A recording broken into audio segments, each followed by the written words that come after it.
Bien. Boni bande ko babolingo. Video na osala ona lingala, ok? Bao ba hoya ko lukana lo ba français na osala ngote pona bapaya, Na osala ngona munoko poto yo kana entre biso na biso parce que ba video mususu ezali te ba video il faut ko sala na munoko ya français pona bapaya bayo kama kamona biso, ok? Bonjour mes chers frères et sœurs, ok? Eza ya bino ndeko masawa na ngana sola na bino kamuke, ok? Bomoni titre na komi wana ngana lobike peuple appelé à disparaître, ok? Pourquoi na lobi boy? Na lobi boy parce que histoire nde mingi biso batu mwindu tolingi histoire te parce que po ye banenge nini ya komi kengela ou bien ya ko faire avancer vie na yo ou bien ya ko projecter avenir, il faut ko yeba histoire. Soko yebi histoire te moye o avancer ezali. Malheureusement biso batu mwindu tolingi histoire te et surtout histoire ezali ko concerner biso. Yango pe tozo kende musika te, tozo ko rond-point. Toza ko rompre parce que toza na problème ya histoire, toza na rendez-vous ya histoire te. Parce que soko yebi histoire te, oyebi te makamuni ne leka ki po yeba ndenge ya ko prévenir ou bien pour ko projecter avenir, OK? Pourquoi j'ai dit peuple appelé à disparaître? Parce que ndenzela ba congolais tozo kende. Oui, ndenzela wana nde ba congolais tozo kende. Malheureusement, j'ai toujours dit cela, mais il y a na batu bayoka kanga te tango naza koloba. Il y a des gens qui ne m'écoutent pas. Pourquoi? Parce que c'est difficile à me comprendre lorsque vous n'êtes pas au rendez-vous avec l'histoire. Nga naza na rendez-vous na histoire. J'ai lu beaucoup sur l'histoire du peuple africain. Na tangaka mingi sur histoire ya biso batu mwendo. Ça veut dire que naza na rendez-vous na histoire. Yango nazo yebisa bino nazo projecter parce que nazo ko projecter que tozo kende ko disparaître. Ba congolais boza lisusu na histoire te bosa la 100 ans. Oui, ba congolais surtout le peuple bantou du Congo. Peuple bantou ya Congo boza lisusu na 100 ans te. Après 100 ans boko disparaître. Ezali parmi politique mondiale, ezali parmi histoire kendaka bongo. Boyebi na ibisa kabino toujours na bino ke bomoni ba peuple ya Egypte ya lelo. Ba peuple ya Egypte lelo bazali ba peuple moindo te, tandis que l'histoire le prouve bien que peuple ya Egypte bazalaka batu mwindu. Yes. Histoire ezali ko prouver que ba Égyptien ya kala bazalaka batu mwindu. Mais ba Égyptien lelo bazala batu mwindu te, ba Égyptien lelo ezali batu bauta kuna côté de l'autre côté de Méditerranée. Bauta côté ba Méditerranée, ba ya ba kita ba longwa kuna ba Turquie, ba tout ça ba kita ba traversa mer Méditerranée, nde ba kota ba esala invasion na Afrique du Nord. Les gens qui ont construit les pyramides aujourd'hui, batu moindo ya couleur yangai na yo, ce ne sont plus les gens qui sont aujourd'hui oyo bazaliko bénéficier na tourisme oyo lelo soi-disant ba pyramide ezaliko ya nango. Ce sont aujourd'hui ba mindele oyo batu ya poso moindo ya pembe oyo bakita kuna ba Méditerranée côté mususu nde bakita ba ekosala invasion batindika batu mwindu o bazalaka ba pharaon batindika batu mwindu o bazalaka ya poso ya ngai nayo tellement que batu mwindu bazalaki focaliser te na koyeba ndenge ya ko se protéger contre ba invasion batu ya biyamba ya kolinga batu nyonso kokanisa ke nous sommes appelés à vivre avec tout le monde sans le savoir que tozali ko vivre na monde oyo on fonctionne, l'être humain fonctionne comme un animal. Le plus fort gagne. C'est le plus fort qui gagne. C'est le plus fort qui chasse. C'est le plus fort qui gagne le terrain. Les Égyptiens qui sont aujourd'hui là-bas au Bakoma ya Pembe, bazaba Égyptiens d'origine te. Bazaba Méditerranée kuna batindika batu mwindu babandi kotindika bango nono na Soudan batindiki bango kote ba Soudan bakomi kote ba Soudan ba s'installer kote ba Soudan bakomi kokita kozanga directive bakoma kokita bakita ba mususu bayati kote ba Est Africa Babantou, les Bantous, bon, ça c'est autre chose. Je ne peux pas vraiment entrer dans l'histoire yakoyeba. Ce qui peuple wana bazalaka kuna na Égypte, bazalaka babantou, bazalaka karabanilotique, tout ça, je ne peux pas vous dire cela. Mais ce qui est vrai, les peuples qui étaient en Égypte, ce n'était pas le peuple qui est là aujourd'hui. Vous comprenez? Biso pe babantou ya Congo. Nous sommes en train nous sommes en train de disparaître petit à petit. Si vous n'avez pas encore compris, je vous ai fait une vidéo en vous disant que banilotique oyo bazali ko utiliser bango lelo na ba occidentaux. Banilotique petit à petit bazali ko gagner terrain na Centrafrique. Boza komona nenge banilotique bazali na Centrafrique oyo ya likolo na biso. Boza komona nenge banilotique bakomi na Brazzaville. Bozali komona banilotique nenge nini baza na Congo ye pa na biso. Bozali komona nenge bazali ko encercler, bazali ko sala belt. Bazali ko encercler Congo, bazali ko encercler Babantou. Pourquoi? Parce que les gens là ont compris que le Bantou, c'est quelqu'un qui n'est pas trop intelligent. Il faut tout le banaka ba vérité. Ba vérité mususu nde bozo kolinga koyebate. Vous savez, lorsque le blanc est arrivé en Afrique, mundele ayaki na ba missionnaires. Les missionnaires se sont mis là, babande ko étudier bizaleli na bino. Baza ko étudier bino batu mwindu, comment est-ce que vous fonctionnez? Comment est-ce que vous raisonnez? Comment est-ce que vous êtes en train d'évoluer dans vos sociétés? Mutu akoki koya ko envahir yote, soki ayebi bizaleli na yote. Mutu akoki ko salela yo planté à domination, soki ayebi bizaleli na yote. Pona asalela yo oyo babengi engineering, social engineering. Comment est-ce que ako ingénierie société? Il faut étudier les comportements. C'est pourquoi je vous dis, na bamboka lokola ba Congo par exemple, bato bazali leloko konzabino. Bayebi malgré bafandi na poto, bayebi ke na poto awa ba centre à recherche ezali, ba étude sur les humains ezali, ba étude sur société ezalaka, ba étude sur ba comportement ezalaka. Et c'est à partir de ces études là que les gens apportent ce qu'ils ont trouvé comme des études dans leur ba memakangoti na ba assemblée na bango, na ba parlement na bango pour ba kende ko voter ba loi o ezali pour le bien-être des peuples. Ba bien-être peuple wana ekoki jamais kozalaka kaboye réfléchité. C'est avec les études bakotia mbongo na kati ya ba recherche na kati ya ba étude oyo babengi awa na poto estabso tofandi ya babengi science sociale, par exemple social science. Vous comprenez? Donc les blancs, lorsque les blancs est arrivé en Afrique, ayaka pena ba missionnaire wana ezali batu oyo, il faut ba étudier ba comportement na bino. Les missionnaires étaient là-bas avec nous calmement. Baza kokoma ba rapport. Ces gens ici se comportent ainsi. Ces gens ici, ils font beaucoup des enfants. Même les gens là, ils ont même étudié tout ce que vous étiez en train de faire. Ils ont étudié même la danse. Les Bantous, ils dansent comme ça. Il y a un peuple là-bas dans les Kasaï, ils dansent comme ça. Et ils doivent étudier même qu'est-ce que ça veut dire cette danse. Ils étudient même la langage de votre danse. Qu'est-ce que vous exprimez dans votre danse. Soki bozali batu ya koningisa loketu, bayebi ke batu ya koningisa loketu bazali ko exprimer quelque chose. Et loko nini bazali ko exprimer na kati ya koningisa loketu, c'est un peuple qui est sexuel. C'est un peuple ce sont des femmes qui sont séduisantes. C'est un peuple qui passe beaucoup de son temps dans les histoires sexuelles. Yangwa moni ba bantu mingi oyo ba bina kana luketu ba bota kabane belé. Pourquoi? Parce que mayele na bango nyonso ezali transmis na kati ya luketu. Tout ça, ce sont les choses qui sont documentées. Les blancs ont documenté tout cela. Ils vous ont compris jusqu'à moi les pinières. Ba comprena bino. Bota la ba mususu oyo ba bina kana luketu te. Bota la peuple oyo bina kana luketu te.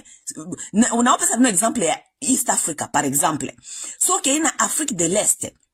La plupart ya bato Afrique de l'Est babina kana loketu te.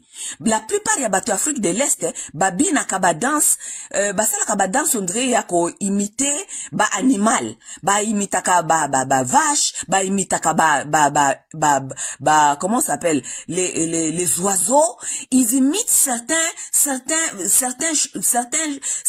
créatures qui n'a rien à voir avec le luketu. So kotali peuple wana mingi, na pesa par exemple ya ba nilotique. So ke pa ba nilotique. okokuta banilotiki mingi babina kana luketu penzate banilotiki mingi babina ka ba danse o ezali lokola moi expression ya ba animal mingi so par exemple so ke na Rwanda Burundi babina ka banance na bango ezali ko exprimer quel genre de peuple ils sont. Ils dansent toujours so ke par exemple na Sud Soudan, OK Sud Soudan, OK Rwanda, OK Burundi, OK quelque part pa ya ba Masai okuta bazana nzete peuple nzete za ko exprimer ke bango babina kana nzete parce que baza peuple ya kokengela ngombe soko ke pa ya ba Rwandais ba Burundais ba Sud Soudanais quelques Ougandais okuta babina ka badansi ya ngombe omona babina ka toujours ba Soudanais omona toujours batia maboko likolo baza ko lakisa bino ba corne. Ça veut dire que c'est un peuple qui est derrière les bangombe la vache. Ça veut dire les peuple exprime dans sa danse quel genre de peuple il est.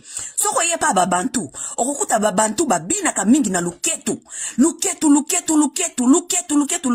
C'est un peuple qui est sexuel, qui est hyper sexuel. C'est un peuple qui ne peut pas contrôler son libido. C'est un peuple qui est dans la bêtise. Yangono komona bango babantu babota kabane belé. Mutu moka soko bota bana 10, 15, 16, 17, 18. Pourquoi? Parce que obina ye ezali na kati ya danse. Et les blancs a compris cela. Soko keye pa banilotique, okukuta banilotique babota kabane belete. Pourquoi? Parce que mayele na ye ezali te na kati ya luketu. Mayele na ye ezali placé ailleurs. Vous comprenez? Il y a même des études qui se sont faites. Ne croyez pas que lorsque les Blancs est arrivé chez nous, bayaka na colonisation, ils ont seulement étudié les danses. Ils ont seulement étudié les peuples. Vous rendez compte qu'ils ont même étudié même les parties corporelles. Parce que na Rwanda, na kata ba documentaire ya Rwanda, bokomona ke, on comparait les Bantous et les Nilotiques. On comparait même leur nez, leur front. Tout ça, ils comparaient tous les corps. Ils comparaient même leurs zizi. Les Nilotiques, ce sont les peuples qui ont des petits zizi. Les Bantous, ce sont les peuples qui ont un grand zizi, par exemple. Tozo koloba toa ba mikolo, parce que mingi bokolobo masa ozo koloba kabab ning ba gromo, non, eza ba gromote. Zizi kombo nango zizi, penny kombo nango penny. Ok, donc je vous explique. Pobo zwa mayele. Ils ont comparé même les corps des hommes. Ils ont vu que les Nilotiques avaient des petits pénis. Et les Bantous avaient des gros pénis. Vous savez, ça veut dire quoi? Ça veut dire que les Bantous, il est comme il danse dans son loketu là, il est hyper sexuel. Ça veut dire que mayele na ye nyonso eza na kati ya peni. Il y a même des études qui se sont faites même en Europe, à l'époque des Grecs. Soki bokei na ba Europe wana komona batiaka mingi ba statue ya batu ya mitakala, okomona ba mibali bazana ba peni ya mike.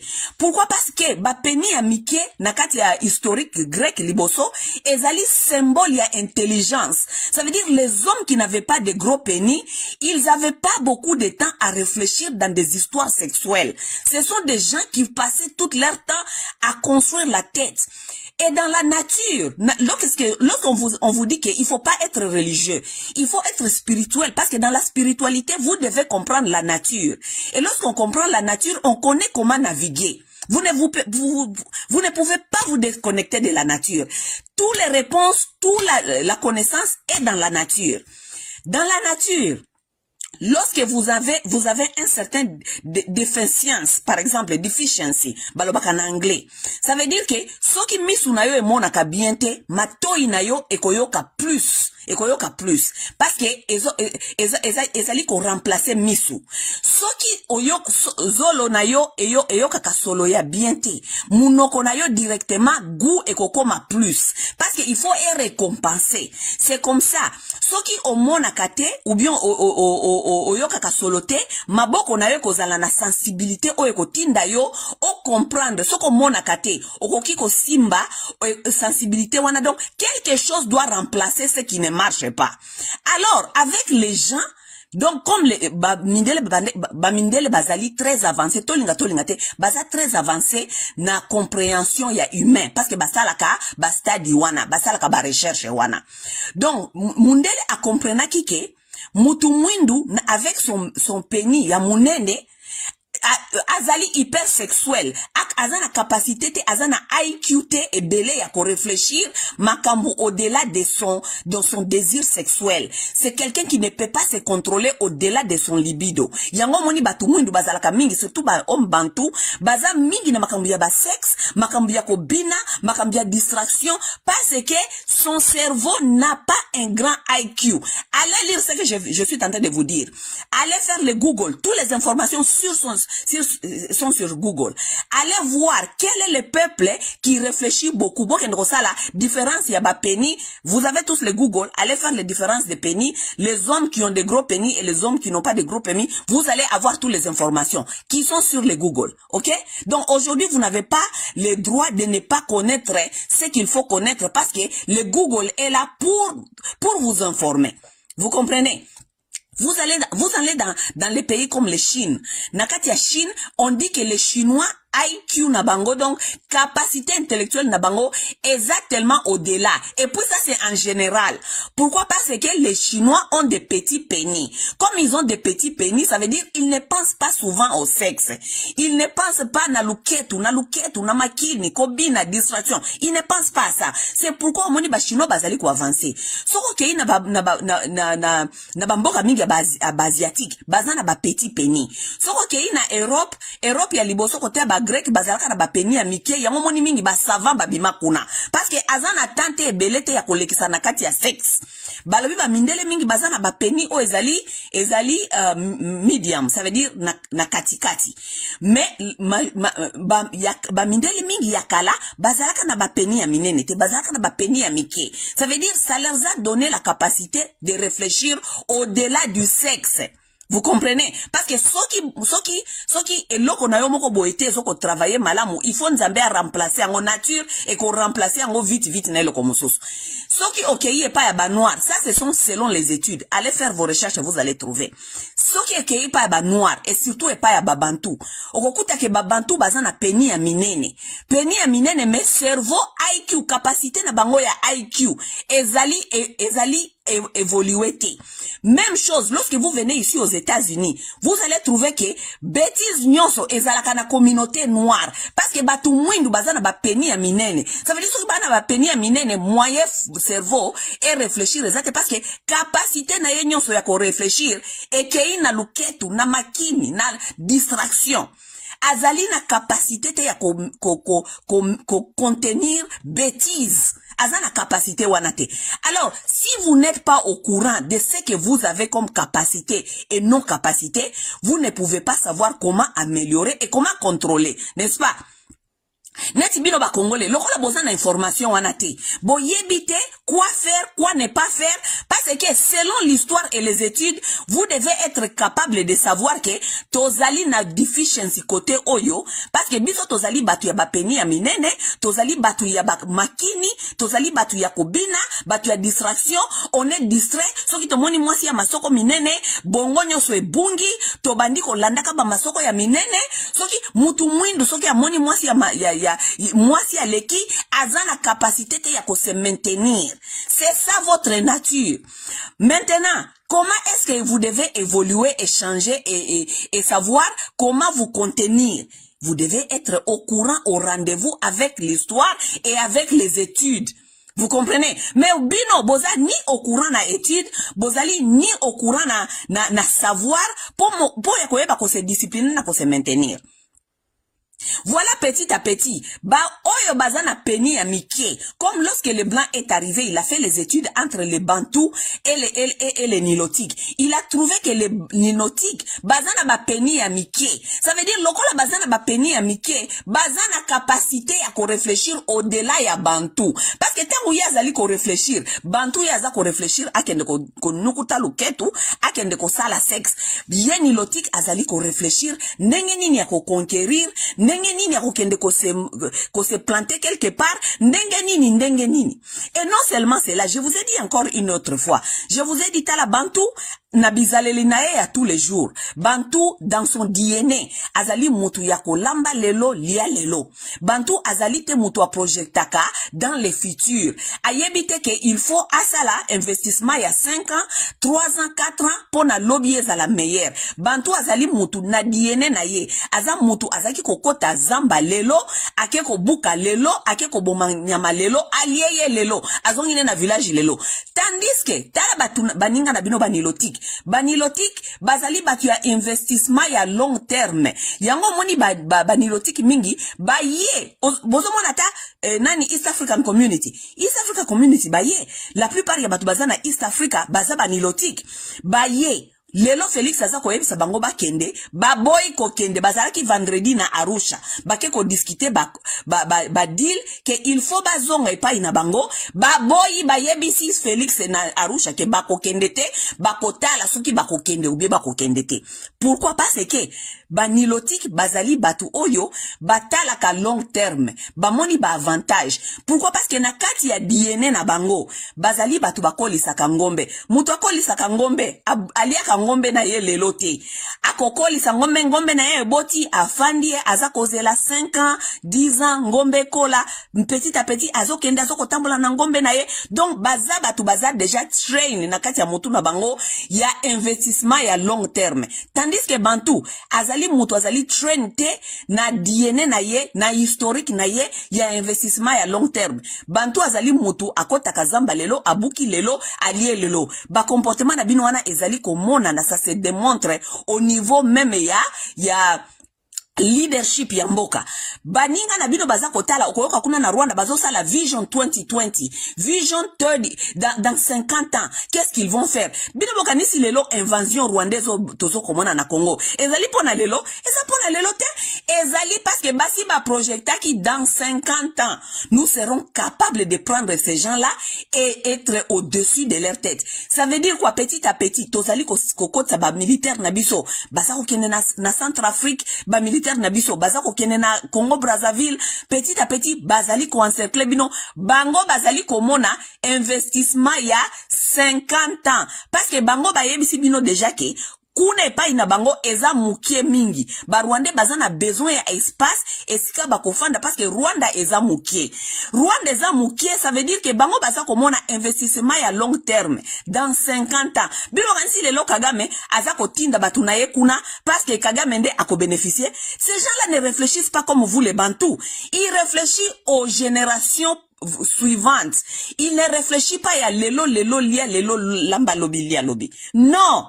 Mais bino tandis que baninga bazali ko sala ba investissement ba projection ya 50 ans from now on bazali ko tinda bana na bango na armée tala bana ba Rwanda bana batutsi bango nyonso armée ya Rwanda jusqu'à 95% ya batu bazana armée ya Rwanda bango nyonso baza batutsi ba utu bazana kati ya armée na bango wana te.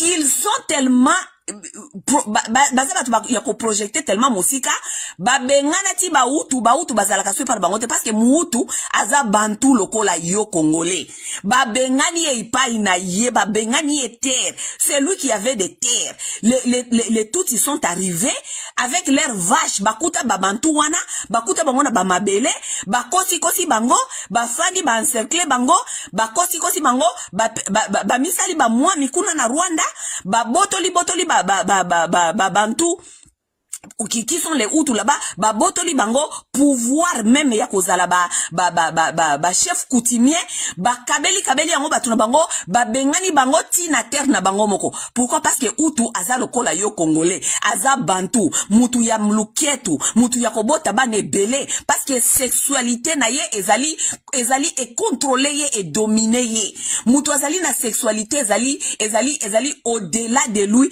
akoki jamais ko sala eloko. Mutu mususu ya ko contrôler tala batu ya ba peni mikie ba ye ba botoli Bantu mabele na ye na Rwanda batindiki ye lelo ba Hutu bakoma kokima ba Hutu bakoma na Congo ba Hutu batindiki bango bakomi na ba réfugié bakimi bango batu ya ba peni ya mikie bazwi mabele. Kaka kaka nenge babotoli babantu kuna epa na bango mabele, ils savent que ils sont capables ya kobotola bino pe babandi kosala planification. Tango bango baza kosala planification bazwi bana na bango parce que tout soki omoni mututsi yeba ke mututsi wana azali soda ata alati bilamba ba militaire te ou azali mutu ya renseignement azali mutu ya service. Mututsi nyonso azalaka mutu ya service. OK? Bino sikoyo bana ya batutsi baza koya batindela bino lelo banyamulenge mabe bakosila bino ba rwandophone mabe kaka ndenge wana baza ko infiltrer ba mboka na bino bazokota na kati ya ba institution bakoti armée ti armée ebunga armée congolaise ebunga lelo na est tozoko yoka batu ya Félix Tshisekedi baza ko bisabiso keo bazalendo baza ko bunda uleba bisaso armée congolaise eza ko bunda parce que ces gens là sont conscients que l'armée n'existe plus. L'armée ekufa na yango parce que armée ezali prise en otage naba excusez-moi, armée ezali prise en otage na batutsi. Donc lelo batu bakoma koyebisa bino bazalendo baza ko bunda il faut tokende kozwa batu mususu po baya ko bunda. Félix Yewana siko a remarqué que auti ko bebisa ko yali susu na batusi mususu parce que batu ya East Afrique mingi bazali ba dilotique ayena bango lisusu na mboka baboy ko bima parce que ba moni miel moye ba bima ezalité. Félix alingia rompre na bango azongisa bango pa ina bango po akende kozwa ba sud africain bango pe ba isi labine tete yoki ko sala biso ndingo sala ka batu nyonso te ningo koma osala ka ba accord si maobo ya ba accord biso to kokende te biso to si to komaki.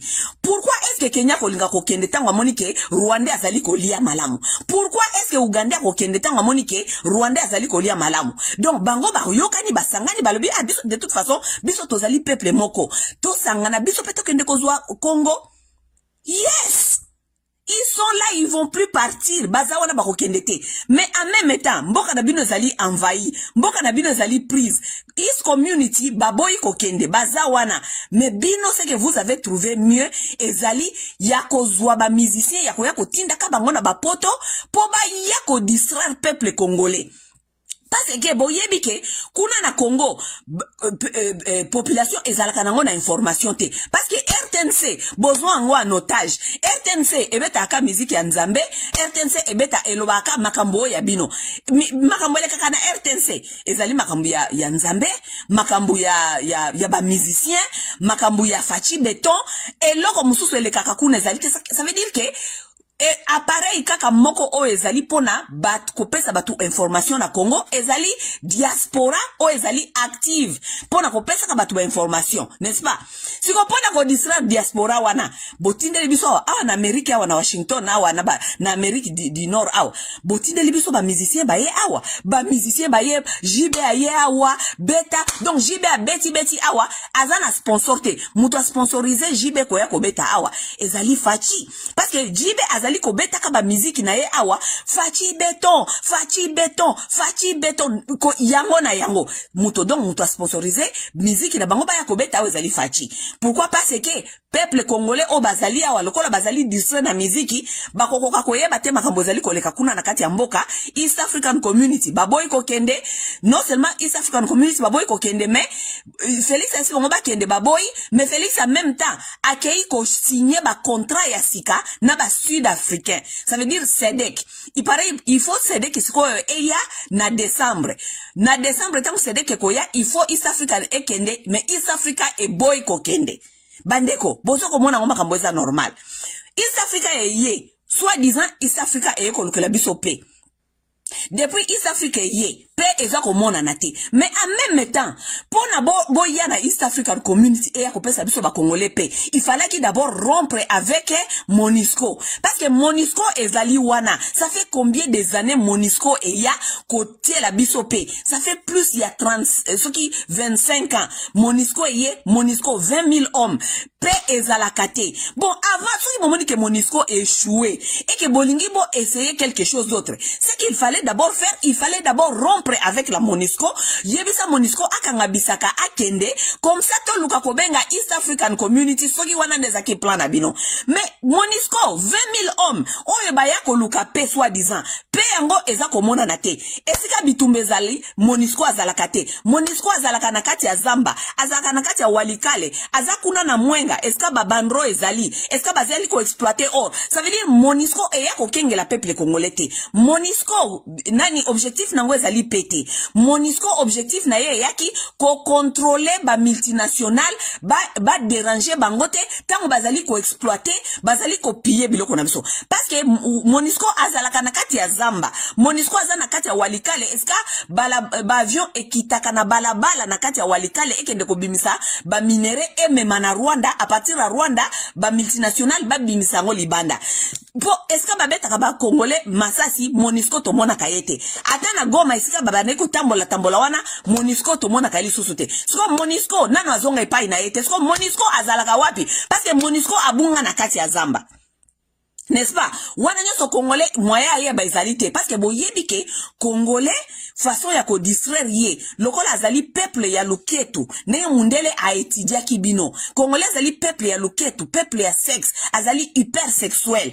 Ça veut dire que biso to continuer ko piller Congolais. MONUSCO azali na ye kuna azali ko protéger bandro, azali ko protéger kuna kote ya Walikali azana kuna na kati kuna. Mais tant que Congolais azali ko bina, azali ko enjoy, azali ko sala distraction ya luketu. Na kati ya luketu wana bakozwana wana balala ni bamemisa ni bazemi parce que Congolais ayebi condom te. Bamemisa ni bazemi bazui ba maladi asukeli kaka wana. Mais bango bazali ko continuer ko exploiter. Ils ont compris, l'homme blanc avait compris. Mes chers amis, boyebi ke makamba Congo, makambia na yebisi bino que vous êtes un peuple appelé à disparaître. Ça, ce n'est pas de la blague. Dans 50 ans, le peuple congolais bantou n'existera plus. Et même si le peuple congolais bantou existait, il sera un esclave. À cause de la esclave, il y a batouti. Wana bolingango te. Peuple congolais akokoma, peuple congolais bantou, akokoma esclave batouti. Bino batu mobimba, boza même pas na esprit, yako voter ba loi, ou yako protéger ba terre.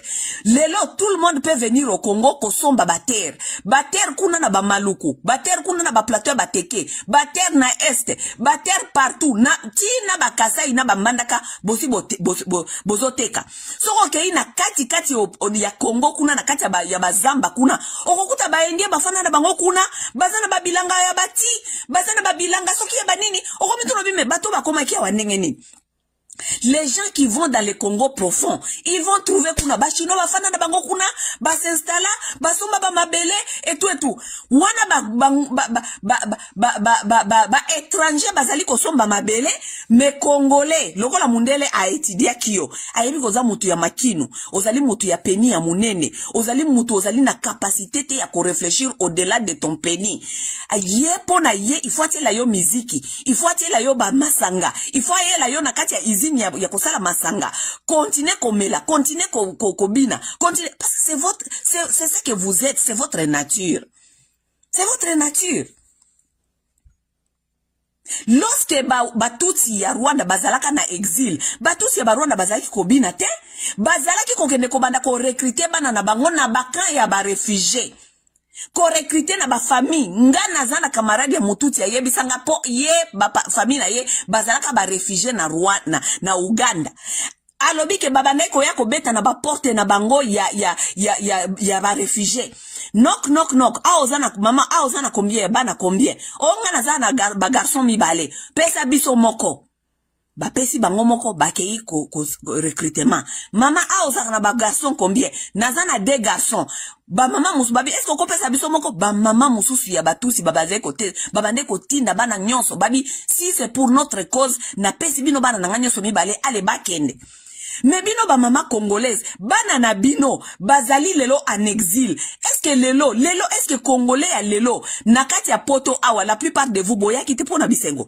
Bino ba congolais boyaki exil parce que boyaki pona parce boza ba réfugiés, vous êtes des réfugiés. Si vous n'êtes pas des réfugiés politiques, vous êtes des réfugiés économiques, boza ba réfugiés ya nzala. Vous avez fui chez vous à cause de la famine.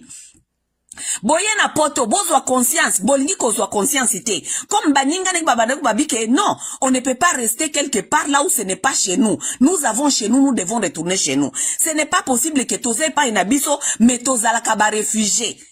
Boye awa refuge boluka koyeba ndenge nini biso pe toki kosala poto zenge pa na biso batusi bakendaka refuge bazonga epai na bango bazwaka bana na bango ba conscientiser bango bayebisi bango babina nous avons chez nous nous ne pouvons pas habiter ici en Ouganda être toujours kozala lokola batu oyo toza batu ya soni bato bazaka na epai na bango te parce que awa ska tozali epa na biso te bako respectaka biso jamais. Même chose avec le Congolais boye na poto awa eza epai na bino te boyebi ke awa ko respecta bino te atabana na bino batangi ata nini la plupart na bino bana bino ba otanga takotanga ba ozwa misala te parce que ce n'est pas chez vous. Vous avez chez vous, allez vous battre pour chez vous bozo pas na bino te awa peka kana poto bizale na bino kaka o ya makini ya batu ya bapeni ya minene mek IQ ya muke bozana mayele mingi te bozongi siango kaka awa. Même chose que ce qui s'est passé avec les noirs américains bapesi bango liberté babisongo esclavage sili mais lokola mutu mwindu ya bantu problème na ye ezali sexualité ezali luketu lukini makini c'est que les blancs avaient déjà compris, l'avaient déjà étudié pendant des années. Ayebi ke ata apesio liberté okosala nango eloko moko te parce que ozali hypersexuel. Tu ne peux pas réfléchir au-delà ya makini. Oko réfléchir te au-delà ozana tu ne peux pas te contrôler. It's beyond you. There's nothing you can do. Même chose avec vos enfants. Boye na poto bouti kune pa na bino ba réfugié politique, ba réfugié économique. Vous n'avez pas à manger. Boye awa, boye bisabana na bino makambo ezali kuna. Pona ni tokende koyeba ko arranger pa na biso te. Bozongi si bana na bino na kati ya makambo ya makini. Ba bina kana fali mikolo nyonso bana ba inconscient kaka lokola ba parana bango. Ba kokende kuna ba bini makini. Ba lala ni kuna lokola ba nyama ya zamba. Parce que ils n'ont pas les capacités de contrôler leur sexualité. Bako bota awali susu ba boti. Bana wana nyoso bomoni wana bakota kino bafale na ba concert afali wana bana ya malonga bazate. La plupart de ces gens-là, ce sont les gens qui vont remplir les prisons ici en Europe. Oui, parce que prison basala en Europe pour na batu mwindu. Prison basala ngona poto te pour na bana mindele. Ce qui est statistique ezali kolakisa bana oyo mingi bazali na prison na poto ezali bana ya babiso ya batu mwindu. Pourquoi? Parce que l'homme noir est tellement dans les distractions, dans les désordres. Moya a éduqué bana na ye ezali te parce que bino nyonso na bino na ba papa na bana na bino boza ko botama boza ko yeba te ke boza na problème ya deficiency boza na problème ya IQ problème ya IQ parce que mutu azali na IQ te mayele na ye ezali dirigé quelque part d'autre. Et la plupart de vous, les études les ont montré, la plupart de vous, les hommes noirs, les bantous, votre intelligence est limitée nakati ya luketu, nakati ya makini, nakati ya sexe ya minene. Hein? Vous êtes appelés à disparaître, mes chers amis. Napoto bozali koya baso continuer kotonga ba prison pour vos enfants. Est-ce que na kosi ke bino batu mwinu nde bozali en majoritaire na prison? Vous êtes minoritaire na poto, mais bino nde boza majoritaire na prison. Comment expliquer cela? Comment expliquer cela? Donc, Moutoumoundo, à un certain temps, Moutoumoundo a confondaté à réfléchir que comment est-ce que nous sommes minoritaires en Occident, mais c'est nos enfants qui sont majoritaires dans poto. Vous n'avez pas le temps de réfléchir. Pourquoi? Parce que le IQ, la capacité de réfléchir n'est pas là. Parce que anytime, ce qu'on dit moisi, ce qu'on dit bière, ce qu'on dit distraction, il faut s'engager kuna. Donc, on a tenté à réfléchir au-delà.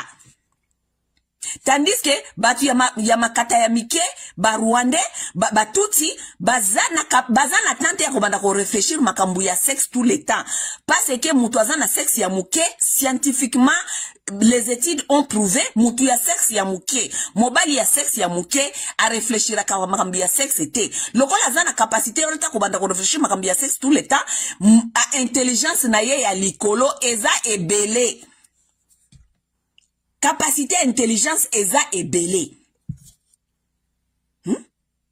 Baninga baza kotinda bana na armée. Ndenge nini bakoya ko envahir Congo dans 50 ans. Ndenge nini bako longola bino na espace na bino. Ndenge nini mboka bazali mboka eza na sécurité te bateka ka mabele epa ya mutu nyonso. Ba Rwandais baza kosomba ba terre. Siko ba Rwandais batu baza kosomba ba terre. Lobi ko yesi bongo ke ba longwa na mboka wana. Bako longwa te parce qu'ils ont acheté des terres.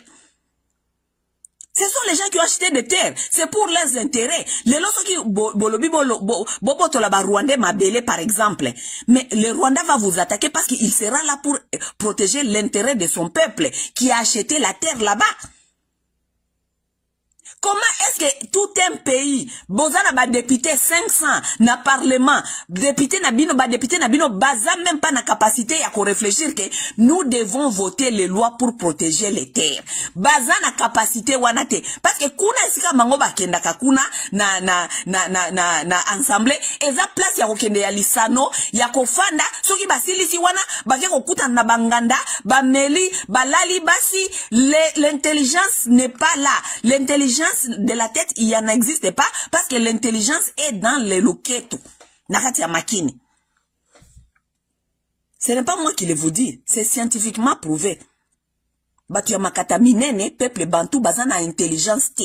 Les blancs ont fait ces études-là, ils ont fait ces études-là, non seulement avec les bantous, ils ont fait ces études-là même à l'époque avec l'Europe, avec les Grecs. Ils ont fait ces études-là. Mais quand vous n'êtes pas au rendez-vous avec l'intelligence, vous n'êtes pas au rendez-vous avec l'intelligence, vous n'êtes pas au rendez-vous avec l'histoire, vous ne pouvez pas comprendre. Et vous continuez dans les bêtises, tandis que baninga na bino ba yebi histoire, baninga na bino ba yebi ba recherche, baninga na bino ba yebi makambazali kosala. Tala bana ya Kagame nyonso, na ya basi na ya mibali, bango nyonso bazana kati ya armée, baleka armée, bazana kati ya reserve. Bana ya Museveni, même chose. Soko kei kuna na Kenya, kuna ba Kenyatta, tous ces gens-là, tous leurs enfants sont passés dans un service militaire.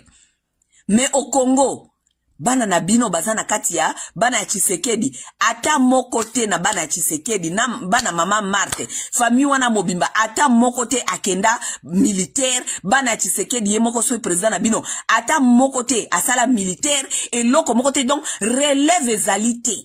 Donc discipline ezalité. Bazal, so talibana wana nyosa ba kontina bino, bazana katia luketu, bazana katia makini, bazana katia distraction, bazaba bantu. Un bantu a un problème. Je ne vais pas arrêter de vous le dire. Bantu azana problème ya discipline. Discipline na ye outil na sexe na vie sexuelle na ye.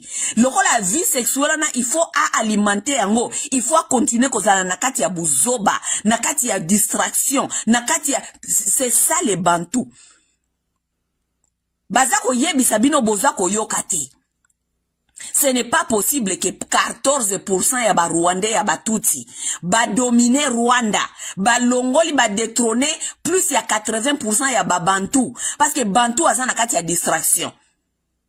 Ba Longoli bino kuna ba détrôner bino kuna ba yeti na kati ya Congo kamwa groupe muke oyo bazako benga M23 soi-disant Monisco ezako contrôler angote bino moko ba Congolais boza soki 100 millions boza ko continuer boza kokoka ko contrôler kamwa groupe ya muke oyo ba bengi M23 boza kokoka ko contrôler angote. Ça veut dire que ça ne va pas dans la tête des Congolais bantou. Ça ne va pas. Baninga na bino bana nyoso baza kokota armée, baza ko recruter bana na bango, bokende, tozo ko bundela terre, ya bino bana bozo ko mona nde ko orienter bango, il faut ba kende ke pa ya fali, ko nyukutaka luketu, ko betaka luketu. Bana wana nyoso bozo ko tinde pa fali par exemple. Yo kana yebisa bino. Boyebisa qui est encore malhonnête avec les Bantous. Soko tali mingi na ba famille mingi ya ba Bantu bien na kati ya société bantouse.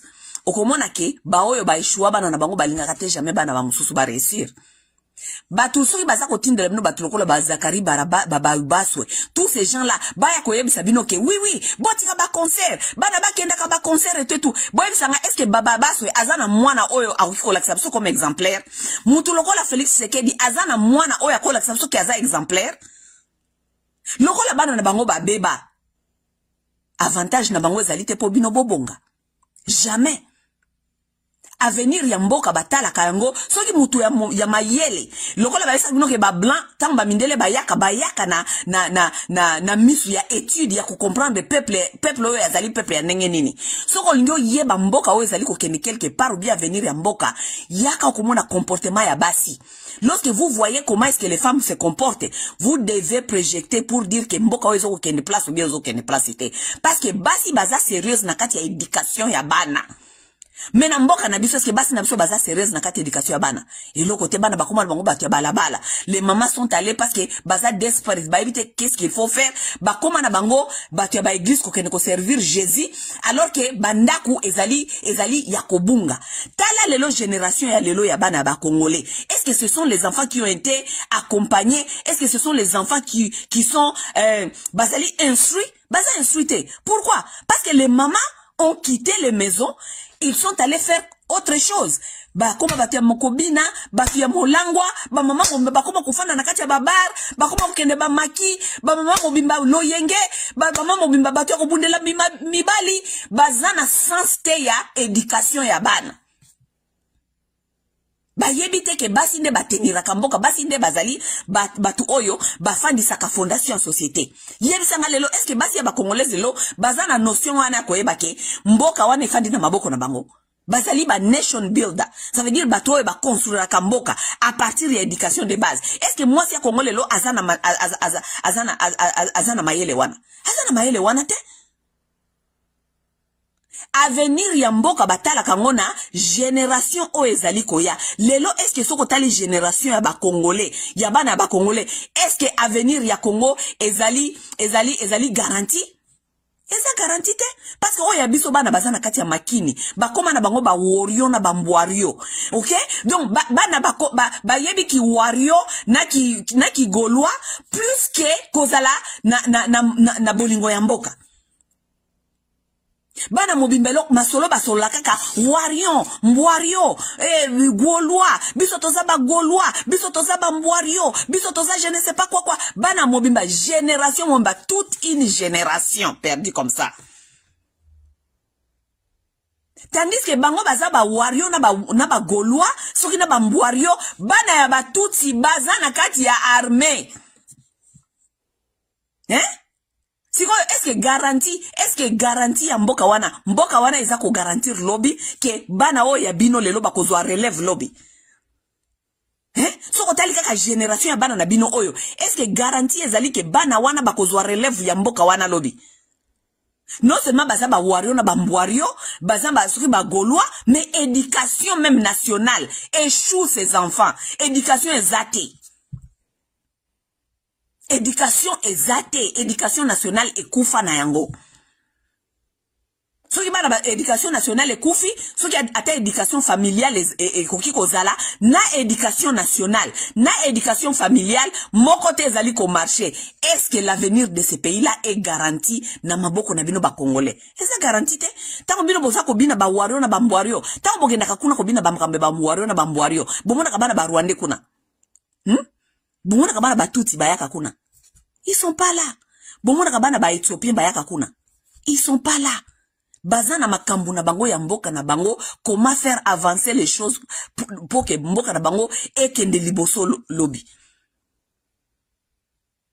Bokende Éthiopie lelo. Bokende Éthiopie bokende tala Éthiopie nengo koma. Éthiopie mboka oba yembelaka we are the world. Éthiopie ozalaka ya nzala. Bokende tala Éthiopie lelo nenge koma. Les Éthiopiens, parce que les Éthiopiens ne sont pas comme vous. Ce sont aussi les peuples, la plupart de ces gens-là, ce sont les Nilotiques. Ils sont pas comme vous, les Bantous. Batu ya Luketo, batu ya Makini. Batu ya hyper sexuel. Les gens qui ne peuvent pas penser au-delà du sexe.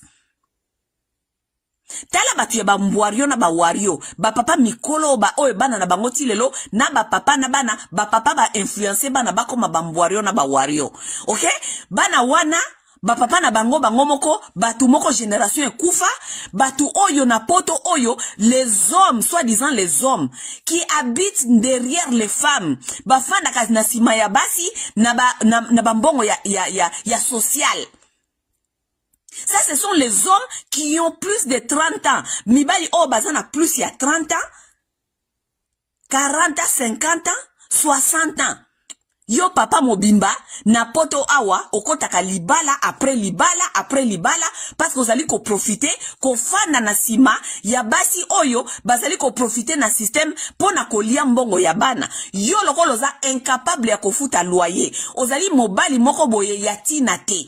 Ofandi derrière basi. Ce sont les femmes qui t'élèvent en Europe.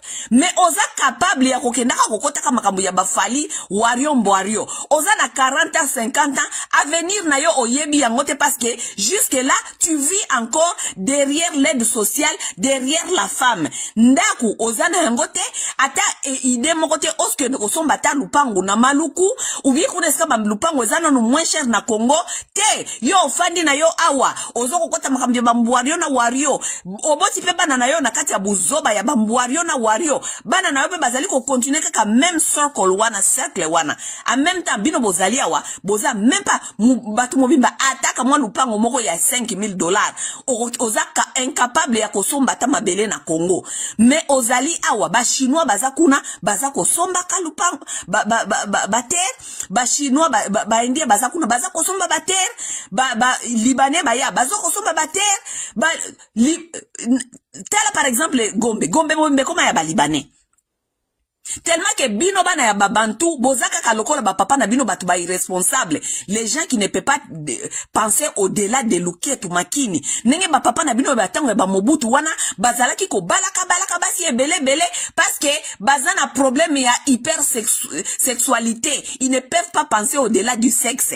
Bazaka bate ba mobutu kuna ba balaka basi ebele basomba ba lupangu na ba gombe kuna ba mbinza lelo ba investissa na mayele ya bana na bangote bana na bango nyoso bizengi bana batu wana nyoso basomba ba mapangu balie ba mbongo na tango mabutu. Si vous regardez tous ces gens là, et je ne mâche pas mais moi je dis tous ces enfants là, ce sont des enfants bêtes comme pas possible. Kaka nenge ba parana bango ba koke ko éduquer bangote ba para bango pe ba landi kaka masolo ya ba parana bango mayele nyoso ezali limité na kati ya luketu na kati ya ba distraction na kati ya komelaka ba cigare na kati ya kokendaka banganda na kati ya bafeti bango nyonso bazaka na kati ya même distraction. Ba komiti lelo tellement que ba para ba kokaki ko transmettre mayele te po ba para bazalaki batu ya buzoba ko basi ebele ko somba kaka ba mapangu ko somba kama mapangu lelo soki boke na gombe boke kote kuna ba gombe nyonso bana wana ba para na bango batikila bango ba lupangu wana nyonso ya na tango ya marechal lelo bakoma koteka ba mapangu wana bakoma koteka lango ba libanais akoyaka kaboyo na ina somba lupangu oyo na kotonga building yawa na kokabela bino batu ya famille 2 ou 3 appartements bateki lupangu tala ndege gombe nyoso esi etelemi komi lokola république na kata république bobimba likolo ya bana ya bazoba bana oyo ba papa na bango ba investissa na mtena mitu ya bana na bango parce que ba papa ba bantu baza bazoba batu ya luketu batu ya makini batu ya hypersexualité, ils ne savaient pas comment investir dans la tête, ils n'ont rien fait, rien appris à leurs enfants. Bana bateka ba lupangu ba libanais ba ya basomba ba lupangu ba tongisa ba building yo batongi le building na lupangu na bino bapesi yo kamwa appartement ofandi wana. C'est ça l'homme bantou. C'est ça l'homme bantou. Vous êtes appelés à disparaître parce que mboka na bino wana petit à petit ba papa na bino bazana kati ba feti Félix Tshisekedi wana azwa ki pouvoir. Vous avez vous tous vu ce que Félix Tshisekedi a fait au pouvoir, non? Magam nazo ko bisa mneza lokuta. Félix a pris le pouvoir, vous avez vu ce qu'il a fait au pouvoir? Ce il est en train de faire avec le pouvoir même. Qu'est-ce qu'il a fait là-bas? Ba danse, ba concert mikolonyo sonanda kunaye, ba voyage, kolia, ba feti, kolata, tout ça bantou. Ça c'est bantou. He cannot help it. He's not intelligent. Azana mayele te. Mayele suki na kati ya makini, na kati ya luketu, na kati ya peni. Na kati ya distraction. Tandis que de l'autre côté, so komoni baninga na yekuna ya East Africa, et si kanyo so mamoni opportunité, toke kuna kozwa toya ipa na biso ko tongisa. Toke kuna kozwa toya, même si il faut baya ko écraser bino, bake kuna kozwa baya ko bongisa. Bake kuna kozwa, mais tala Félix. Même chose comme le frère Naye Moussousou de l'autre côté, il y a Congo Brazzaville. Sassou Nguesso zoba kaka neti Félix hein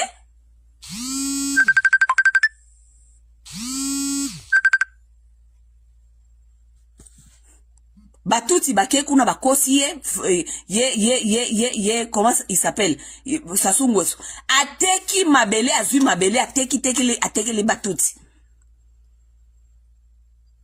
baya kosala onyo so balingi so batie ba camp militaire kuna ce n'est pas son problème les tous ils sont arrivés yes Sassou Nguesso za ko sepela kaka za ko seka okimte basi ba kabele pe ba fi basi ya batuti kuna donc azaka kaka ko sepela eloko donc parce que votre capacité de réfléchir ne peut pas passer ne peut pas aller au-delà de votre désir sexuel, ça ne peut pas. Eza mawa mingi nazo ko fungola bino misu beboso ko comprendre te. Si vous ne voulez pas comprendre, vous allez rester comme ça. Le Congo va être prise dans vos mains. Parce que bana o boye na bango na poto boye ba réfugié oyo. Ba kozonga ka Congo te. Parce que baza ba mbwario, baza pe ba gaulois, baza wa warion, baza tous ces choses là. Ah, on a poto pe bazali, baza ko avancer te, poto pe baza ko continuer ko tonga ba prison, po na buzoba na ba papa na bango, parce que un père qui ne voit pas l'avenir, papa o ya fa na poto, ti le lo fa na kana sima ya basi.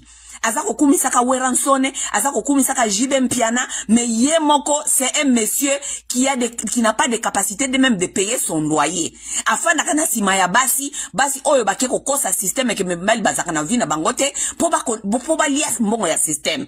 Mobali moko boye ake ko djembela na simaya mwasi, afin d'akana simaya mwasi, po aza incapable ya kufuta même loyer sika ye moko afandaka. Mais mobali wana nde azali ko accompagner Fali, aza ko accompagner Weransone, azali ko accompagner Jibe Mpiana. Siko mobali wana ye moko avenir na ye ikeleve, aza ko continuer ko bota parce que bambeli ya ningo nande baza ko tondi sapoto awa na désordre parce que bazali ko bota na désordre. Likolo ya ko zanga place ko fanda akende ko kota mabala ata 10. Mabala wana nyoso 10 akende ko kota aza ko tika bana na chaque libala. Aza ko tika bana mibale misatu na chaque libala. Omona mutu moko a poliwe a infecté poto, mutu moko ya irresponsable, papa ya mbwario na wario aboti bana 10 na basi 5 na poto. Siko bana wana nyoso ya bandaku na bandaku. Mukolo nini papa oza capable ya ko éduquer bango. Azana capacité à ko éduquer bango te parce que c'est un papa instable qui n'a pas une vision pour lui-même, ni si lui-même il n'a même pas une vision. Il vit derrière les femmes à vivre kana sima ya basi et sika basi il faut survenir na ba besoin na ya bomoto. Est-ce que tata wana akoki kozala na capacité ya ko gérer famille? Akaza na capacité à ko gérer bana. Maintenant, tous ces enfants-là qui sont en train de faire ici, un monsieur qui a fait 10 enfants avec 5 femmes. Ça, c'est l'infection.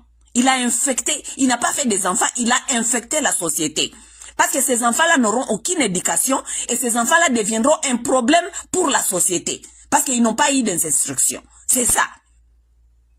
Bana wana de tozoko mona na ba poto awa ba mbwario na ba wario balandi ba exemple ba papa na bango parce que ce sont les enfants qui ont à la quête des modèles. Lorsqu'on n'a pas un modèle à la maison comme un père, on cherche un modèle ailleurs. Et leur modèle devient des Fali. Leur modèle devient des gens, donc les gens qui tapent à l'œil comme des modèles quoi, sur les choses qui sont artificielles. Fali est beau, Fali fait l'argent, Fali marche dans film de cigares, Fali s'habille bien, ça devient des modèles. Des modèles sur les choses visuelles, mais pas des modèles sur les capacités de valeur. Pourquoi? Parce que ces enfants-là, qui sont aujourd'hui à la recherche de modèles, comme des Fali, ils n'ont pas de père modèle. Ils n'ont pas de père modèle à la maison. Les pères qui se réveillent pour aller au travail, les pères qui vont au travail pour chercher pour leur famille, les pères qui sont organisés, les pères qui sont disciplinés, les pères, ça veut dire teachers. Ils n'ont pas ça. Et les enfants-là qui n'ont pas de père modèle, qui ont des valeurs, des modèles qui sont basés sur les valeurs, ce sont les enfants qui vont finir dans les prisons. Parce que ce sont les enfants qui suivent les modèles, qui tapent à l'œil. excusez-moi, les modèles qui tapent en l'œil, ça veut dire ils voient ce qu'ils veulent avoir aussi. N'est-ce pas? Et pour avoir ce que vous voyez là que Fally a, qu'est-ce qu'il faut faire? Parce qu'ici en Europe, c'est pas tout le monde qui deviendra musicien, n'est-ce pas? Comme c'est pas tout le monde qui deviendra musicien, qu'est-ce que les enfants là vont faire? Ils vont aller vendre les drogues pour avoir l'argent vite, pour apparaître aussi comme Fally.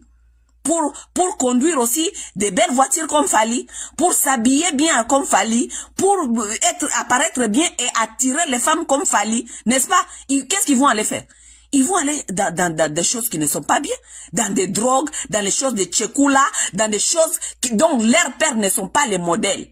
N'est-ce pas? Et qu'est-ce qui se passe après? Ce sont les prisons qui attendent vos enfants. Parce que la plupart des prisons ici, en Europe et même ici aux États-Unis, sont remplies majoritaires par des enfants de noirs. Parce que les enfants de noirs n'ont pas de père modèle. Oui. Les enfants garçons noirs sont la majoritaire dans les prisons.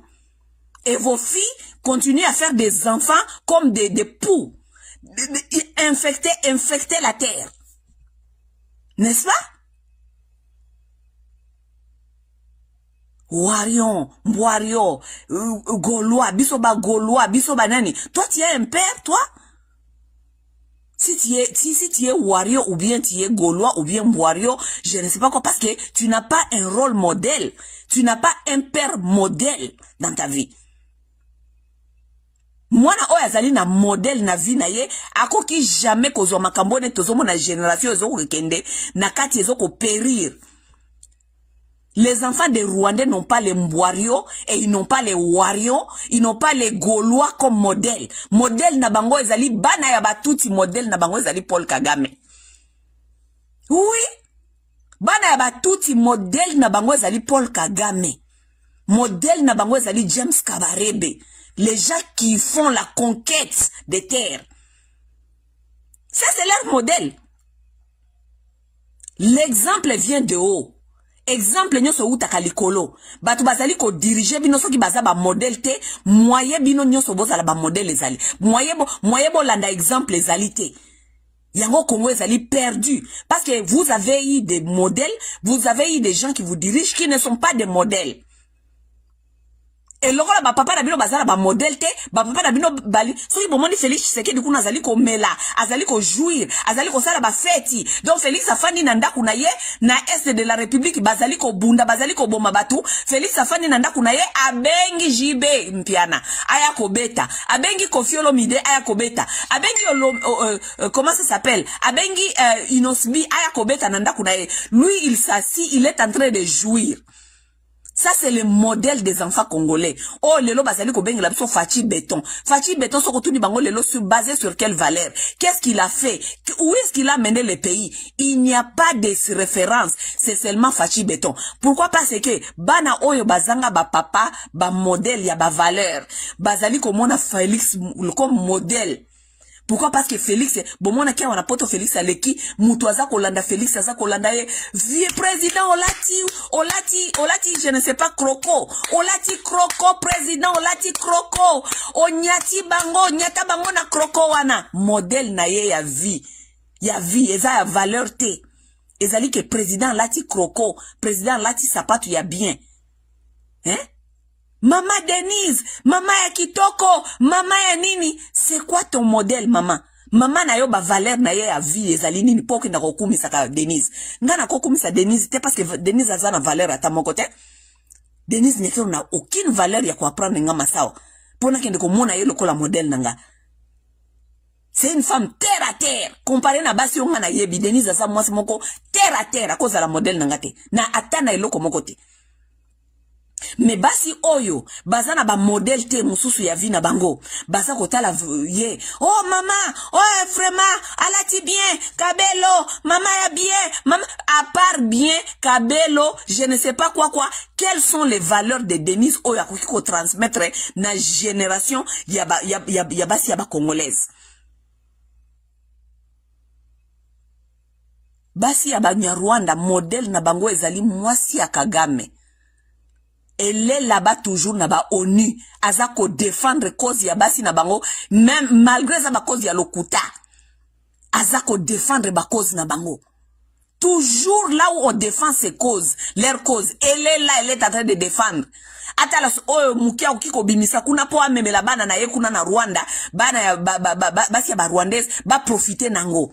So ici il s'agit de l'éducation, il s'agit de santé. Azana kati na ba place nyoso ba discuter makamia ya malonga azala kakuna.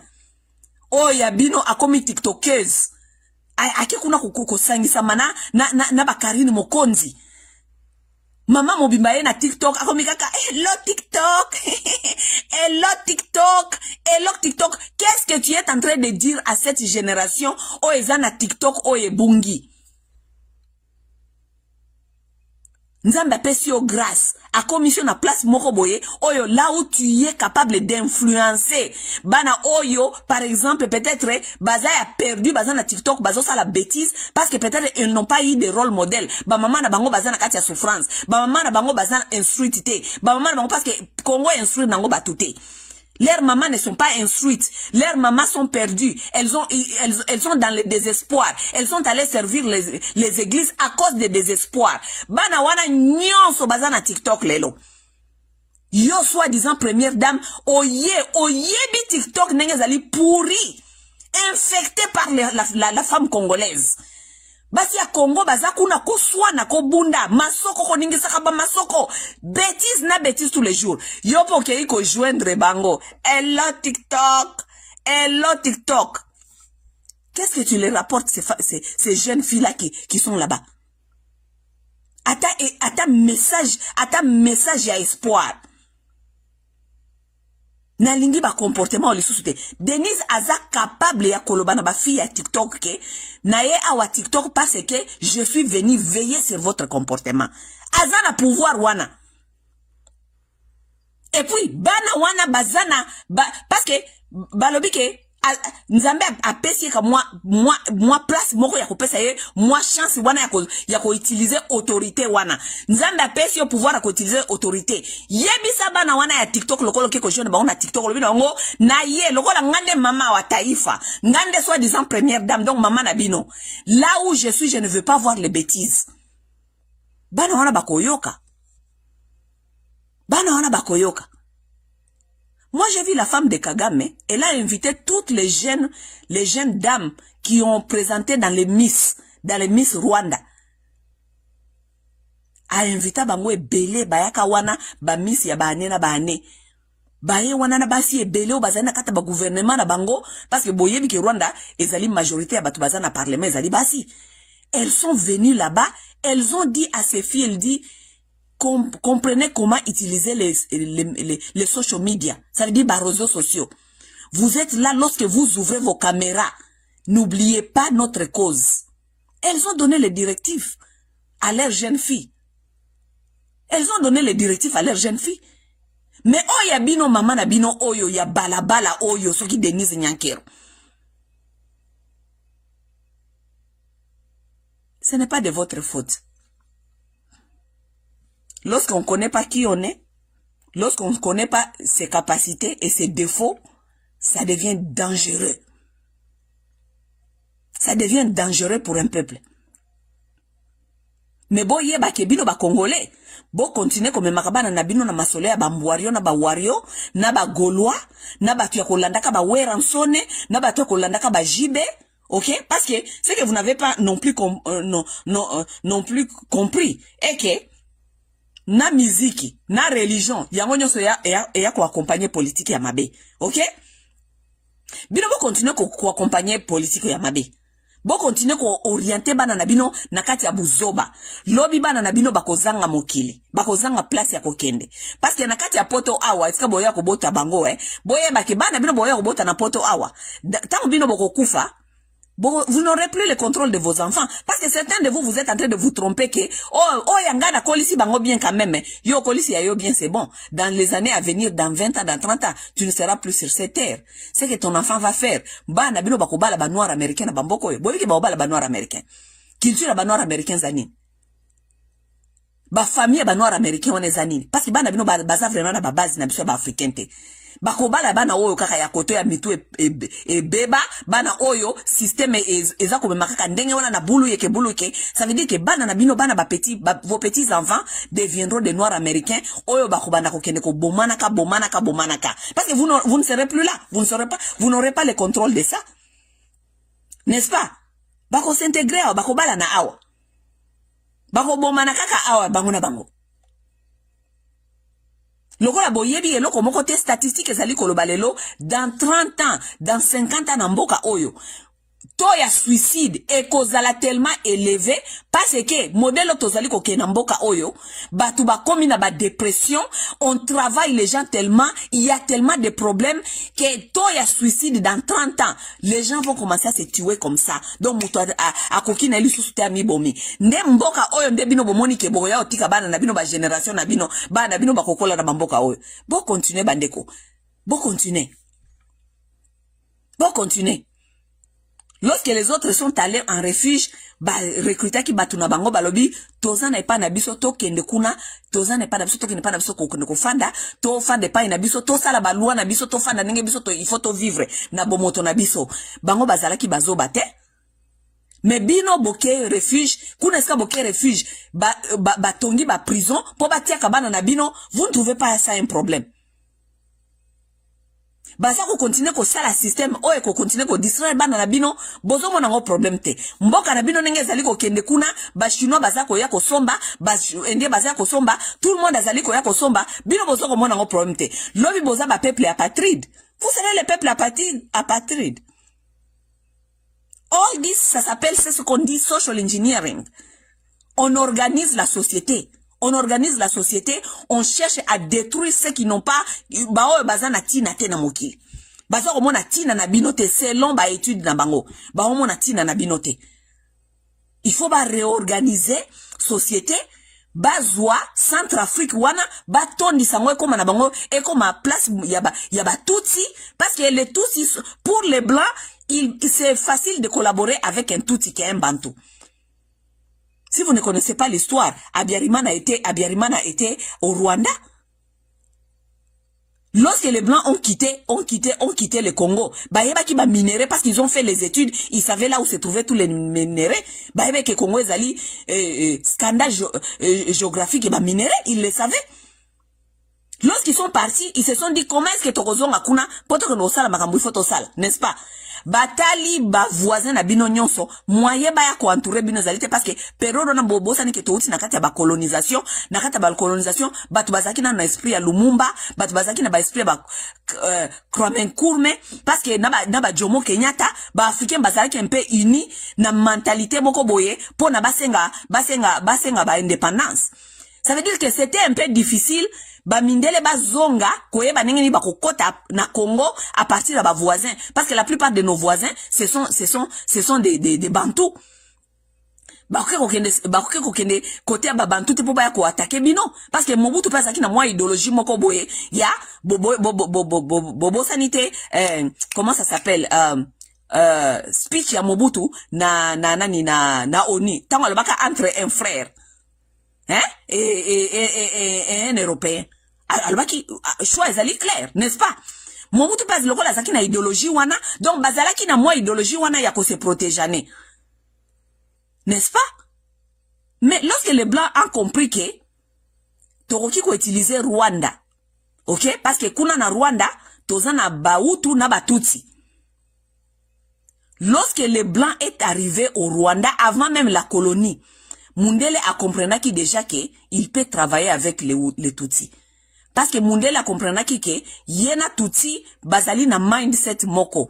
Tutsi azali mutuya ya suprématie. Je vous ai toujours dit ça, je vous ai fait plusieurs vidéos sur ça. Vidéo y a suprématie. Pourquoi les blancs décident de travailler avec un Tutsi? Parce que Mundele na Tutsi bazana mindset moko ya suprématie. Pona Tutsi azali plus mututi na mutu na ye ou bien na façon na ya kozala ayebi ke azali plus azana mayele koleka bantu yendenge na ya azalaka ndenge ya ayebi ke azali ayebi ke azana mayele koleka bantu. Mundele tango akoma ki na tango avant colonisation tango Mundele za ko tambola za ko exploiter azali ko prendre bateau tango akoma ki na Rwanda akuta ki periode wana nde Rwabugiri azalaki roi ya Rwanda kuna ya Mututsi auti ko boto la ba utu nyonso autorité na bango sur leur terre a pesa yango na Batutsi nyonso bakoma ki kuna bakomi ko oppresser Batutsi bakomi ko salisa Batutsi bilanga pardon bakomi ko salisa ba utu bilanga bakomi donc bakomi ba dominant bakomi ko dominer ba utu qui sont les Bantous. Lorsque le blanc est arrivé là-bas, il a vu le système dont Rwabugiri avait installé au Rwanda. Le blanc s'est dit que ça ce sont mes gens, je dois travailler avec lui. Parce que Mundele n'a qu'à mentalité na ezalaka, même s'il vient vous dominer, il doit choisir certaines de vos ressemblances. Ba ressemblance na bino oyo ye ako utiliser pour asala na ye, pour asala bino mabe. Même au période de l'esclavage ici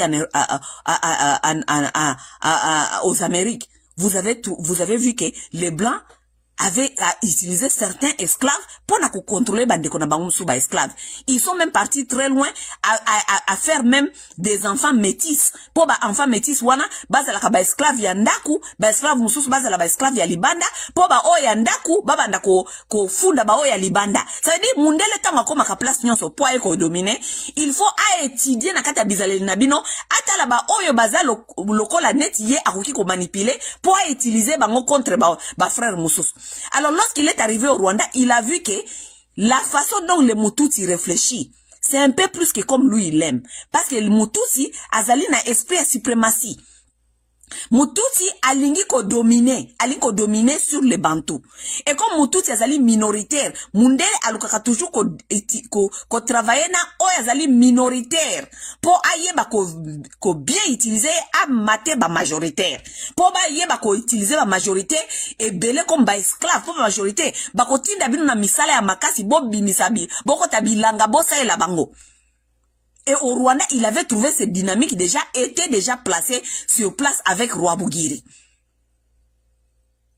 Maintenant, après colonisation, tangu Mutumwindu a se révolté, il fallait siko ba mindele ba kende pa ina bango. Tangu Batumwindu bavandi kosenga indépendance. Mutumwindu Mundele fallait kende. Siko Mundele il faut atika démocratie. Démocratie otika ngondenge nini parce que royauté il faut est tombé. Royauté il faut tomber donc Batutsi il faut batika pouvoir. Batutsi batunabino il faut batika siko pouvoir. La royauté tombe, la république prend place. Dans la république il faut toujours que de démocratie. Ça veut dire la majorité doit maintenant gouverner. C'est comme ça les Hutus sont arrivés au pouvoir.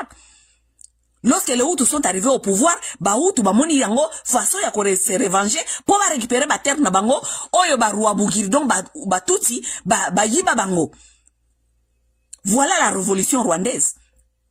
Mais lorsque Hutu basali ko diriger Congo, basali ko diriger Rwanda, moyen ba mindele ba kota lisusu basala infiltration baya na Congo ko yiba biso ba minéraux zalité. Donc ils ont commencé à réfléchir comment est-ce que ba ko faire sauter ou bien comment est-ce que bakoya na désordre na kati ya Rwanda ou bien na kati ya Burundi. Il faut faire sauter les présidents Bantou oyo baza na kati ya Rwanda na Burundi. Assassinat ya Habyarimana na président ya Burundi. Il faut les faire sauter vite pour ba ya ko remplacer bango na Batutsi. Parce que avec les Tutsis, ça sera facile à infiltrer Congo. Parce que les Tutsis réfléchissent comme nous. Bazabati a suprématie. Avec eux, ça sera facile d'entrer au Congo. Parce que Habyarimana, c'est un Bantou. Il bloque. C'est difficile de pénétrer le Congo à partir du Rwanda. Parce que Habyarimana, un Bantou qui bloque. Difficile de pénétrer Congo à partir de Burundi. Parce que les Bantous roulent là-bas, ça bloque. Difficile de pénétrer Congo à partir de l'Ouganda. Il y a un Bantou là-bas, Idi Amin, Abote, ça bloque. Ça veut dire, pour infiltrer Congo, il faut partir wana ya est de la République et ça la dégager na Babantou. Loko la peuple mususu ezali wana. Oya misala ka victime, toko yebise ki oza victime, ozali minoritaire, toko tia yo na pouvoir.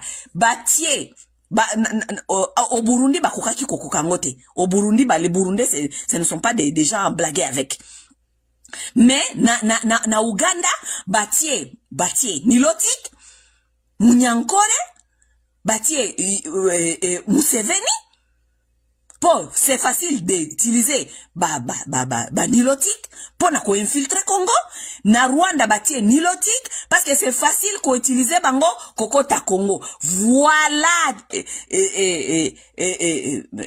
calcul ya ba impérialiste.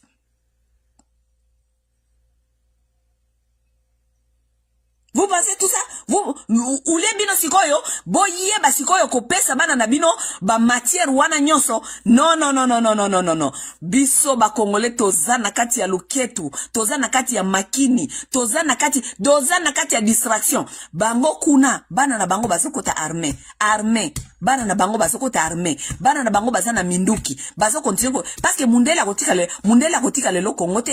Mundele ce n'est pas aujourd'hui kotika Congo. Il y a trop de désintérêt là-bas, ce n'est pas aujourd'hui. Mundele jamais akoya kokita na kati ya Congo na ba minduki na yeye moko banda kobeta kabino ba minduki wana et qu'on reverser. Ils doivent continuer à armer les Rwandais, ils doivent continuer à armer l'Ouganda, ils doivent continuer à armer East Africa pour baya ko continuer ko kotaka na ba désordre wana. Teya sikoyo Congolais ayeba makambu wana po ayeba ko se protéger. Ayeba ke guerre tozali nango ezali guerre ya suprématie.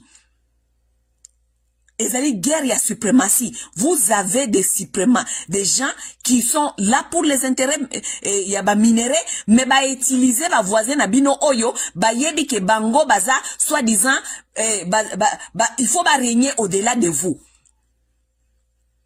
Voilà la disparition de l'homme bantou petit à petit.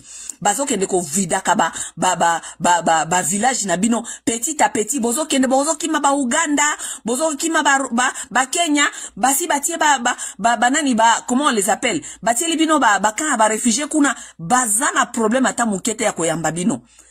Ils sont même prêts à vous payer les tickets après 2 ans, 3 ans. Yo fani na kati ya kan ya ba réfugiés. Batindi bino na ba Australie, batindi bino na Amérique, batindi bino na Canada.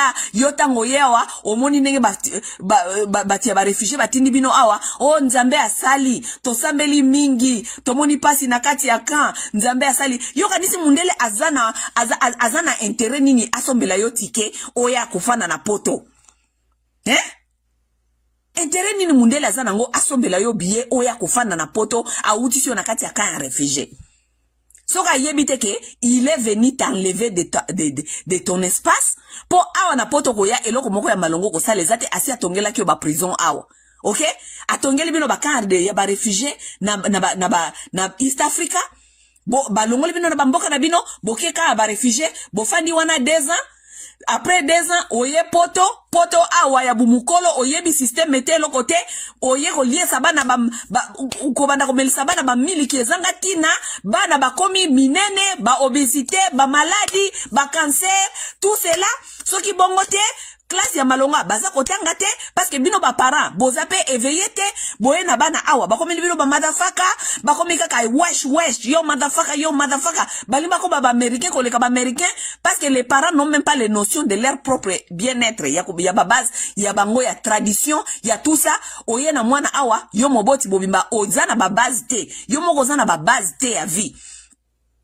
Oye na mwana na société abatu mwana komi kaka yo motherfucker yo wesh tu sais wesh nous les wesh yo motherfucker yo lobi yake na balabala ba minduki wa papa baza ko bomanawa soki baza ko bomana te baza na prison soki baza na prison te baza ba obèse soki baza ba obésité baza ba malade soki baza ba malade te baza na ba dépression bana combien ba congolais awa na poto awa ba se commettre suicide bana combien ba congolais ba commettre suicide presque chaque semaine, parce que tozaka na ba état mon côté. Chaque semaine, soko solena na batu bafani na Seattle, soko solena na batu bafani na Canada, soko solena na batu yoka, oh mwana moko se suicider awa. Depuis quand bana ya biso ba congolais ba komi ko commettre ba suicide? Pourquoi? Qu'est-ce qui se passe? parce que système bozoko ya kuna bouti na bakamba ba réfugié tango boye awa boye biteke nakala ba réfugié na babiloko na nyoso boleka, il y a un problème, il y a un ça ne va pas dans la tête.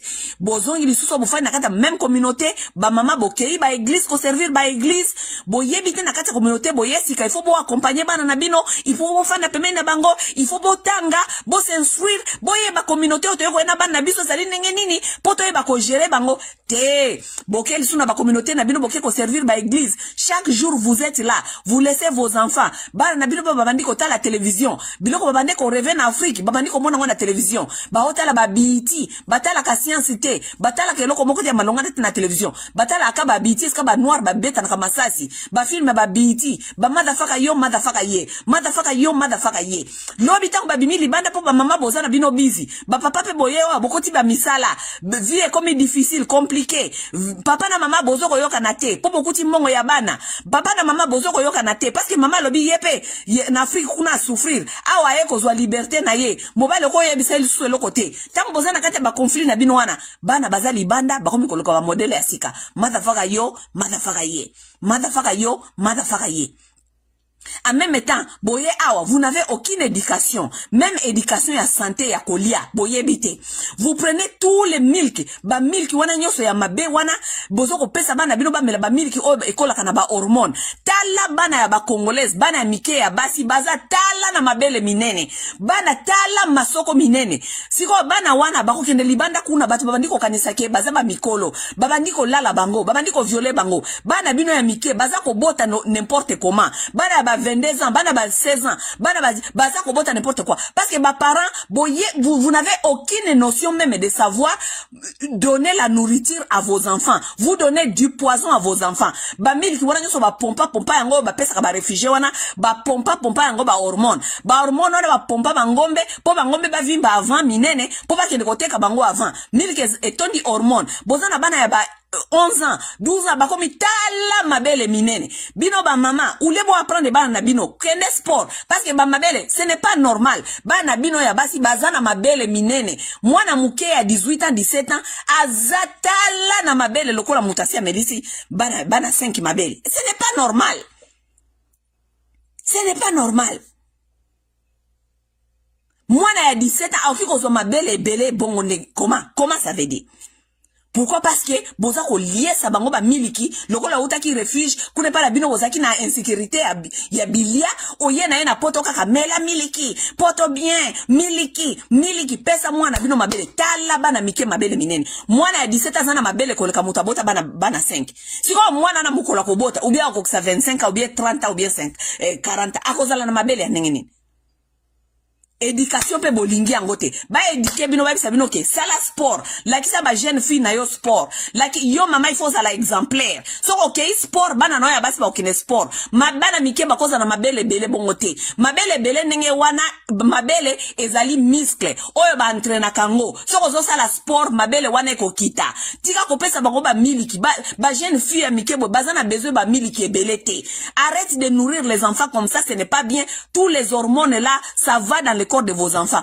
Bakoyo kayote lokola bango ba utaki kuna na Afrique kuna bazana kati ya désordre na kati ya mutu awa bakoki koyoka yo jamais. Voilà, bozo koyaka ka bozo koya. Est-ce que le long de bakongole babanda koya poto? Ce n'est pas aujourd'hui bobanda koya poto. Bobanda koya poto depuis kala. Biso tokuta ba congolais na kati ya poto awa. Mais communauté congolaise ezawa. Tozo ko évoluer te. Est-ce que biso tant tozo koya poto? Est-ce que poto ngata tozo koyango? Est-ce que tozali lokola bandeko na biso ba indien? Est-ce que biso tozali lokola bandeko na biso ba chinois? Bango be bayaka poto nenge biso toya. Qu'est-ce qui fait que bango bazali na mentalité mususu biso toza na mentalité mususu? Qu'est-ce qui fait? Donc tout ça ce sont les questions qu'on n'est pas capable de nous poser tant que les Bantous. Non, parce que Bantou azana incapacité deficiency ya ko réfléchir parce que Bantou pona ye ezali makini luketu sexe distraction. Aroki ko réfléchir au-delà de l'ate. C'est ça. Et quand vous n'êtes pas capable de réfléchir au-delà de ça, vous n'avez pas les capacités même de réfléchir comment créer des systèmes ou bien des programmes pour élever vos enfants. Vous n'avez pas cette capacité. Vous devez amener ces enfants-là les plus nombreux sur terre sans programme. Sans programme. lokola bozana programme te pona bana na bino mundele akosala ye programme akosala ba prison programme ya mundele pona bana na bino yango wana ce sont les prisons parce que bino bozali very busy ko bota sans ko yeba ko gérer na ko guider parce que bino c'est enfant après enfant après enfant pourquoi parce que bozana capacité te ya ko contenir posa na bino ya nzoto posa ya nzoto eleki bino. Je vais vous trouver certains documents ici sur Facebook sur les recherches de Penny. Bino batu mwindu bantu bozana problème ya deficiency ya IQ parce que ba Penny na bino eleki minene bozana capacité à réfléchir au-delà de vos Penny. OK? Je vais vous trouver tous ces documents là, je vais vous les mettre ici. Donc à partir de là soki bobandi koyeba makambu wana nyoso bokoyeba ndenge nini ya ko s'instruire ya koyeba ndenge nini ya ko maintenant ya ko orienter ba société na bino bokoyeba ke toza na problème ya libido ça veut dire que lokola ngana yebi déjà ke nazaka na baloka peuple péri par manque de connaissances tango yo yebi déjà koza na problème ya libido tango basi na bino ba yebi ke baza na problème ya hypersexualité parce que basi yo baza na problème ya hypersexualité za basi ya babantous bokomona ngona bizali na bango ya kobina babini saka ba masoko ba mutuashi ba biloko moko kaka ya kolakisa ke aza na posa ya nzoto basi na bino baza hypersexuel bino ba mibali na bango boza na hypersexualité boko contrôler libido te tango boyebi peuple péri par manque de connaissances tango bosi boyebi ba deficiency na bino boyebi ke ba faiblesse na biso ezaliawa ba capacité na biso ezaliawa comme ça vous saurez comment organiser votre société boko yeba ke biso zaka na problème ya libido biso zaka na problème ya hypersexualité donc il faut to doser côté wana poto yeba ningi ko construire côté mosusu tant que boyebi wana te boko sala ba esclave ya batuti bazana makata bazana ba Penny ya mike. OK? Ça veut dire que tant bazana ba Penny ya mike ba bongo na bango IQ na bango ezali ko fonctionner bien makasi parce que ils ne réfléchissent pas à la sexualité tout le temps. OK? Même chose na ba chinois bazana ba Penny ya mike. Ils ne réfléchissent pas à la sexualité tout le temps. Yango ba chinois bazali ba génie, baza toujours ko innover, baza toujours ko sala makambu ya minene parce que leur bongo n'est pas ici. Et leur bongo est ici, leur bongo n'est pas dans les louquettes ou dans les makini. OK? Et lorsque vous continuez comme ça, les blancs continuent à comprendre que batu ona no ba changer te besoin na bango ezali nanu ya makini basi na bango ba changer te baza ba hypersexuel basi ya ko la kaka ndeko yo kaka basi ba congolaise ba ibisa kabino mikonyoso mobali oyo yete abeta kaka kumoko biloko ndengwana okoyoka ngona batu mususu te okoyoka ngaka na basi ya babantu so oke kaka na Afrique centrale so oke na ba Cameroun oke na batu lokola ba ivoirien batu wana kaka nde balobaka ba biloko ya hypersexualité. Les femmes qui sont seulement concentrées dans la sexualité. Mobali oyo ye lisusu te, azalaka lisusu makasi te, abeta ngaka kuku moko. O ngai naza mutu ya baku seti, batu ya baku, vous êtes dans ça. La femme qui est dans ça, elle ne peut pas éduquer les enfants parce que elle est en train de réfléchir de la sexualité tout le temps. Azana capacité te ya ko réfléchir au-delà du sexe. La femme bantouse. Pas au-delà de réfléchir au-delà du sexe. Et sexe, wana eza ko pesa ye bane belé, oyo akokoka ko éduquer te, parce que, ulia éduquer bana, azana kati ya sexe, azoluka ba mibali. Lelo susinyo sabasi ya ba congolaise, na kati ba internet, eza makamba mibali. So, basi ya congolaise, ba fandeli rando, e fandi e umeli, eza makamba mibali. Jamais eza makamba ya bien, ya kotonga mboka, ya kotota la éducation ya bana, tota la ningeni ni jeunesse, komi boye, jamais. Elles ne sont jamais concentrées dans ça. Elles sont toujours concentrées dans l'histoire des hommes. Mobali aboyi ngai, mobali asaki eboye, tala kuna ali na nani baboyani, bele. C'est toujours les hommes. Ce sont les femmes qui, votre comportement l'a démontré aux blancs. Parce que bobina kaka ba mutuashi, bobina kaka ba mabina oya luketu, ya kolakisa ke, vous avez votre niveau de soif et de sexualité et l'équisi. Vous ne pouvez rien construire au-delà de ça. Ingeta.